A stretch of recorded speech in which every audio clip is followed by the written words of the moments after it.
Hi, and welcome to episode 50 of Tennis Volley Talk. Anyway, today what I'm going to be doing is talking to uh, a Tim Jachymowski. Now, what he is a Minnesota guy, and he grew up in Minnesota and then bred here. And he's going to talk about his tennis career, how he got started, and a little bit about how and what uh, got him to where he is today with being a sole owner of a dome bubble with 4 tennis courts in it called Public Indoor Tennis. With this, that was an over the phone interview. I'll be pausing it and letting you know where I was in my career back in the day. And without any further ado, here we go, and we'll go on with the interview.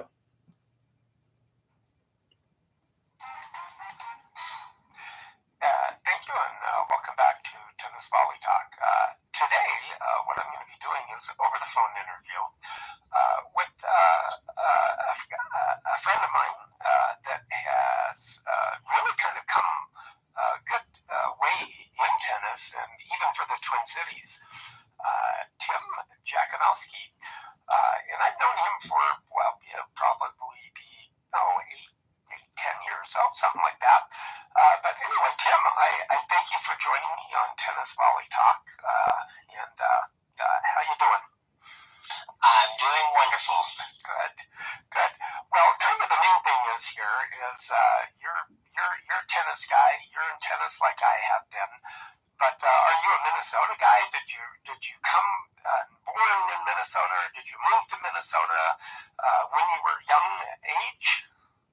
Yeah, I was born in Minnesota and have lived here all my life, so I haven't strayed too far from the nest. Oh yeah, there you go. That's always pretty good with Minnesota, and staying within the state there too. But anyway, now kind of with you, and I know that with the beginnings. What with you, and about how old do you remember? Were your parents athletic? Did they get you started in tennis, or what kind of got the blood going for you and being in tennis with you at the time? I played a lot of hockey, and my parents moved to within, I'm going to say, 2 football fields of a tennis court. And that's kind of how I got started into the game. The other thing was I got hooked on the 1980 Wimbledon final between Bjorn Borg and John McEnroe. And that was the famous 5-set match with an 18-16 tiebreaker in the 4th set. And now that was a very, very good tennis match in its own right back in 1980. So that's when he started about getting into tennis at the time.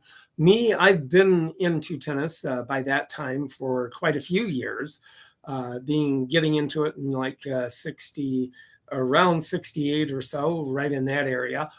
So I had been in it for a good 10, 12 years. By the time that Wimbledon final came around. It all starts for somebody somewhere to be able to start and go from there, and that's what gets them started and hooked up with the sport of tennis. And so watching that game on TV and having a tennis court nearby, that got me out on the court, and the rest is history, I guess you could say. Oh, yeah, absolutely. With that, I remember that McEnroe falling down on the court during that tiebreaker, and, with everything that was going on, with that tiebreaker, it's just, that was an amazing 5 sets in itself then, too. with that. But so with that kind of got you started within your tennis growing up years at the time, and with that. So did you then kind of start going out and hitting with people that were at the court, and then, or did you take lessons, or did it just kind of come natural? Because a lot of people that even do tennis and teach tennis and all of that, it kind of comes a little natural for them, a little bit naturally for some others, like me, because it was all self-learned for me when I grew up, and some people just have it naturally to just fall into it and went, wow, this timing, I can time it really good and hit the ball really good and be consistent with it. Right. I had a neighbor who got into tennis 1 year younger than me, and so we just would go out to the court and play matches. That's pretty much all we did. We were kind of court rats out there. Yeah. And because I played hockey, my backhand was naturally good. That was always my strongest shot, which is unusual in game of tennis. But just you kind of have to brace yourself when in hockey when you shoot a backhand, and so I kind of had that. The backhand came real naturally. I struggled with the forehand for a lot of years, but now. Yeah, with that, it seems like the hockey players kind of tend to have that natural ability with the backhand whenever they start into tennis, which I kind of envy because I never had the two-hander. They have the two-hander because of the hockey stick, so they have that two-hander part of it. Me, I've always was a one-handed backhand.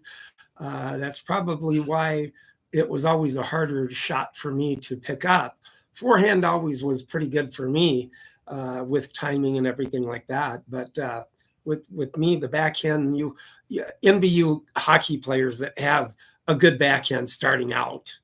Of course, the reverse is true. No one has better than my backhand. Yeah, the reverse is true. Oh yeah. Yes. Oh my gosh. Well, yeah, that's so amazing in itself too. And just like me, when I grew up, I and started hitting against the wall, and then back where I'm from in Tulsa, actually, hitting with the old guys. That's the formidable years, is being able to get out and hit with people and learning the game and kind of getting more consistent with it over the years too. Back then, with playing with the old guys, if you didn't know anybody, you wouldn't get a court back in my day, back in the early 70s. You're a little later than I am, but, with that. But now, as far as with high school, did you then, whenever you went to high school, and did you kind of say, oh yeah, I might as well give the tennis team a try, and then, then you kind of got on there, and you just, were you number one on the high school team at the time, or how'd you go about getting on the high school teams? Yeah, those are good questions. I know you mentioned something about a backboard. I used to hit balls against my tennis garage. Oh, yeah. and go over the house and have to run over behind the house and pick up the ball and keep hitting against the garage door. But, in high school, as a sophomore, I was fourth singles, and then as a junior, I was first singles, and then in my senior year, I won sections, and then finished fourth place in the state. This was in doubles. Oh, in doubles, okay. I was a singles player, but come sections, I knew I didn't have any shot at singles, so I played doubles, and then had some success in doubles. Well, and that's always a good, at least having the expertise within one or the other, singles or doubles, and that just made it fun with knowing your partner and being able to play doubles too.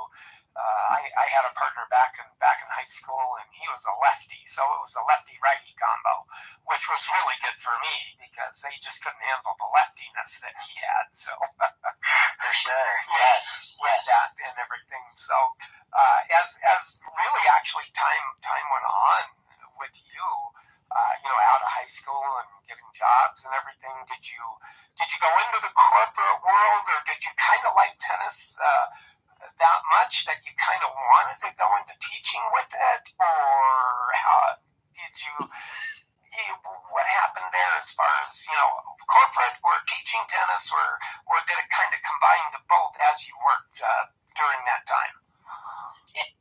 Well, as far as that goes too, with the fact that working and having a job then after high school and going through a job, and then having your tennis that you have and to play during the weekends, I guess mostly, but that's kind of what happened with me and with getting the job, and then also being able to play tennis with myself, as far as playing with the people at the court whenever I could, usually during the weekend.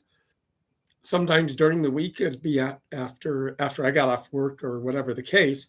But yeah, always kind of starts out that way with playing with the guys at the court, and then seeing where the tennis goes from there. But yeah, having the job and tennis always was fun, having the tennis there to go look forward to after you got finished working. Yeah, it was kind of a combination. I went to the corporate world. I had a son right out of high school, and then he started playing tennis, and it kind of got me back into it. I didn't vanish completely from tennis, but didn't play a whole lot while you're trying to get a family started, and you're trying to pay the rent, and it was a tough financial time. So anyway, I once my son got to maybe 7, 8 years old, got him out on the court, and then worked on developing him, and then he also played basketball and baseball, and I coached him in those sports as well. And so the coaching, I just ended up coaching other sports, and then finally an opportunity came for me to coach high school tennis, and I was like, this is my sweet spot, Yeah. I know basketball, okay, and I know, baseball pretty well, but tennis, I can do this. I know that. Yeah, even with the tennis part of it, in having the aspect that it just feels more comfortable, and then you feel good that the game and can walk in and then start teaching the youngsters and start showing them how to hit better, and with that just makes it so much more satisfying, be able to show people how to hit the ball. I like doing that myself, with the fact that if I see somebody that is hitting the ball okay, I just try to show them how to hit the ball better, which I like doing with showing people how to hit the ball better too. I know this. And then that's kind of the realm of then, then getting into that, which was and now how long did you always keep up with the teaching, or did it just kind of every once in a while just teaching groups or individuals at the time when you started? Yeah, I never was, a certified pro. I taught my own kids, and then I was offered the high school coaching job at Centennial High School. So I was the head coach there for 8 years, and just the prior teaching experience in baseball, basketball, and I was a sports, I guess you call it a sports addict, for a while. So I watched a lot of sports on TV. So very competitive, and so yeah, it just kind of, I didn't really do the typical tennis pro work where you're doing groups and privates and that type of thing. It was more, everything was kind of geared towards high school tennis and developing the players on my team. Oh, sure, absolutely. And then eventually, with that kind of teaching within high school, and then after that part of it, you kind of started thinking a little bit bigger with the tennis realm, because you yourself, you kind of, and a lot of us on this side of town were kind of familiar with a place called Golf Dome, which was located in Spring Lake Park, but it was a golf dome and not a tennis dome, and then it was like, where's some tennis courts close around here? But then that golf dome closed, but then you started thinking of about, that might be an opportunity to get something over on this side of town with tennis inside during the winter, which we all need during the winter, you know that. Yes, definitely. Yeah, no, it's kind of my dream to own my own business, and tennis was the love of my sports world, and so I was searching out different places to potentially build a public indoor tennis facility where you wouldn't have to pay for membership fees, that type of thing. And I just thought the status quo wasn't where it should be. We needed to have places where you didn't have to buy a health club membership to then pay for your tennis on top of it. So I wanted to create a facility where you could play tennis and just pay when you play. You didn't have to buy any expensive membership fees. So, which was really nice in itself with having that court, those courts there, 4 courts with the public indoor tennis, and it's still a bubble yet, but 4 courts there. But yeah, that does make it nice that you don't have the spending of club membership and then have to pay for your tennis to play. They have openings. You find the openings that you can go into and get. And then with that, you just pay for the time you go and play tennis. And that's how it works, which is really good in itself, because it just makes it so much nicer that you can do that and just play for the time that you pay for the time that you're playing, that you chose the time to play. So anyways, this facility came open, and we were blessed and got a good deal on it, and we've been in business now for our 17th. Oh wow, that is amazing in itself. With that, as far as going that way and you had said how long? How many years is it now, Ben?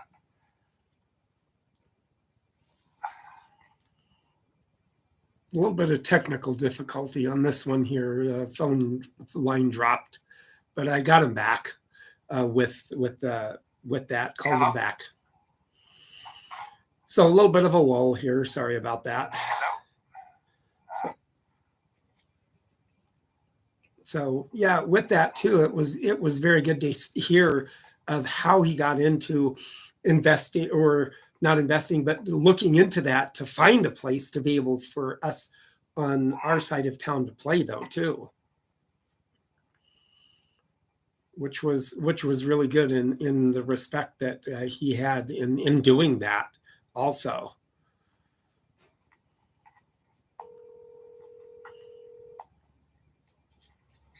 Oh, sorry about that. I don't know what happened there.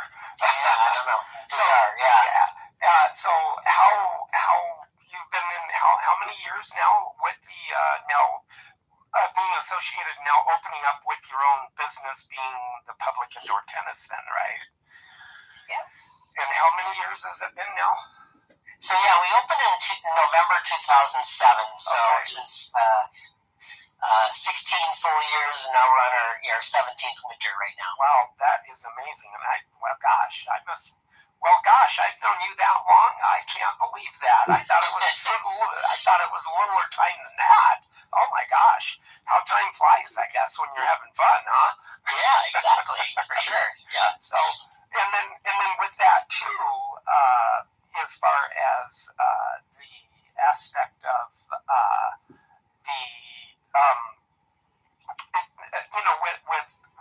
with that, I mean, was it just kind of the fact that you were, and I know that the cost efficient with that at first is really crazy in itself, but, luckily you probably had investors that kind of said, hey, that is a good idea, so we should. And then that kind of is how it kind of got started, and then kind of improved from there, because this facility here on this side of town is really one of the better facilities for inside tennis during the winter that I've discovered myself. Yeah, no, it was. I talked to different investors, and as it turned out, I was able to put 100% of the equity in my home, and then some money I had saved away, and was able to do it all by myself. So I'm a sole owner. Oh, that is amazing, and that's really good to be a sole owner like that, because you have the say in what you can and want to do then with it too. Yes. And then how it started and stuff. But that is an amazing story too, to have that aspect and going from the tennis beginnings that you did and had, and then thinking about, well, this has to be a better way to have something like that for the tennis players out there, and then to be able to get in there and do that as well with that. So that is just an amazing story and great story altogether, with some tennis beginnings and how you got started with the tennis realm of your life there too. And you just have that passion. I still have the passion too, even though I may not play as good as I used to, but I think I can. But of course, everybody our age thinks we can play better too. Exactly. Yes, for sure. But yeah, no, I do appreciate it. This actually is my 50th episode. 2 more, and I've been doing it a year with Tennis Volley Talk. So, I do appreciate the time that you took out of your schedule to be able to talk to me today, and be involved and have some way in letting people and show and telling the people your story of how that all began with you and opening the club and having this successful club now of public indoor tennis. So, Tim, I really do appreciate you being on Tennis Volley Talk with me today too. No, thank you, Brian, and the best of luck on your endeavor, and congrats on the 50th episode. Well, I do thank you so much, and you have a great day, and keep on hitting that ball. Thank you. You too. Take care. Bye-bye. All right. Bye.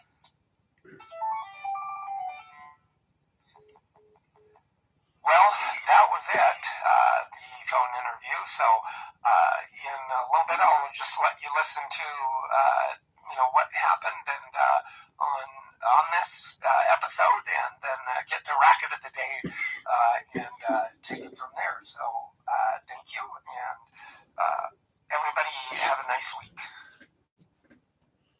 So anyway, that was it with that. And so, yeah, I hope you like that. And it's always nice to know that. But now today with this, I do have the Racket of the Day here. And if I can find it, I hope I can. So, yeah, this is actually an A.G. Spalding racket, which is still in very good shape. And, with A.G. Spalding, it was founded back in 1876 by Albert Spalding, which was a pitcher and manager of an early professional baseball team, of all things, called the Boston White Stockings back in the day.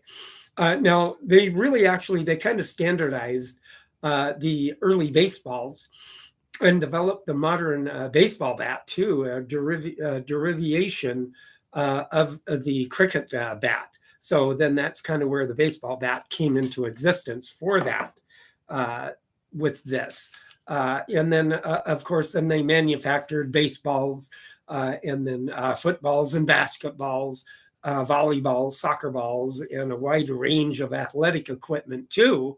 With that, and clothing such as baseball jerseys and pants, and also baseball gloves with that too. But now with this is actually the racket here today. It's a Spalding racket, and I like the color of the wood and the colors of it though too, with the maroon tape around here and the red there, and the A.G. Spalding logo right there. Now this is a Spalding Aero BC racket is what it is, and an Aero racket was one of the brand names of the rackets that they had back in the day, as far as the racket. And I like the different color of the wood and the shaft of it too, of this, the brown, kind of the color of the wood there, and then of course the wooden handle that you have with that too. Now with this too, the racket here is, let's see, always got to keep it in a press to keep it straight and not warp or anything of that nature for a racket. So with that too, it is very nice to, still in very good condition too. And with this racket, now actually the racket itself then is patent date October 30th, 1923 is what this racket is. So this racket is a little over 100 years old, which is one of the older rackets that I have too. So yeah, somewhere along the way in the early 1900s is whenever Spalding started making the tennis rackets. It could have been before 1900, but they started making doing the rackets and making the rackets, selling the rackets out of the sporting goods stores that they had within the Chicago area and the Midwest back in the day. But I do like the colors of the racket, very good colors, and the gold lettering right there, Spalding there with that, the Spalding Arrow BC racket and the gold letters and the red, the color of the maroon color that it has there with that. So it's a very good, very nice racket. So with that too, all of you podcasters, if you want to see what I was talking about with the racket of the day, be sure and go to my YouTube Tennis Volley Talk and take a look at what I'm talking about. Now, you podcasters, and also you podcasters, you can also subscribe and like and make a comment if you do want to. And then you YouTubers, you're seeing what I was talking about with the racket of the day, and I hope that you did like the phone interview with Tim. And I, along with that, to subscribe, like, and make a comment of what you like doing. If you like the phone interviews, if you like the racket of the day, just let me know that. So with that in mind, I do hope with everything, with the YouTubers and the podcasters, both do like the racket of the day, and I hope you do subscribe, like, and make a comment on that. So with that in mind, I do thank you very much for watching and letting me come into your home for episode number 50 for my tennis YouTube channel podcast, Tennis Volley Talk. And everybody, keep on playing out there, and hope you have a very good week in playing tennis. And thank you very much, and have a good week.